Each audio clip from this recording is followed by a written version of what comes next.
శ్రీమాత్రే నమః. శ్రీ గురుభ్యో నమః. హరి ఓం. ఈరోజు ఆనందబాగ్ లలితాపరమేశ్వరి దేవాలయంలో శుక్రవారం సందర్భంగా అమ్మవారికి విశేషమైన అభిషేకము, అర్చన కార్యక్రమాలు నిర్వహించడం జరిగిందండి. ఉదయం 10:30 రాహుకాల సమయంలో సుహాసిని ముత్తైదులందరి చేతుల మీదుగా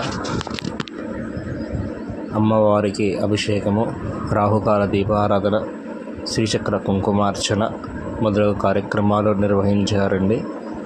ఈ కార్యక్రమంలో పాల్గొన్న సుహాసులందరికీ కూడా 4 శుక్రవారాలు ఈ అభిషేకంలో, శ్రీచక్ర కుంకుమార్చనలో ఎవరైతే పాల్గొంటారో మహిళలు, వారందరికీ కూడా మరుసటి నెల మొదటి శుక్రవారం రోజున బహుమతులు అందజేయడం జరుగుతుందండి. కావున భక్తులందరూ కూడా వచ్చి ఈ రాహుకాల సమయంలో నిర్వహించే అభిషేకంలో పాల్గొని అమ్మవారి యొక్క పరిపూర్ణమైనటువంటి కృపా కటాక్షాలని పొందగలరని మనవి. శ్రీమాత్రే నమః. శ్రీ గురుభ్యో నమః.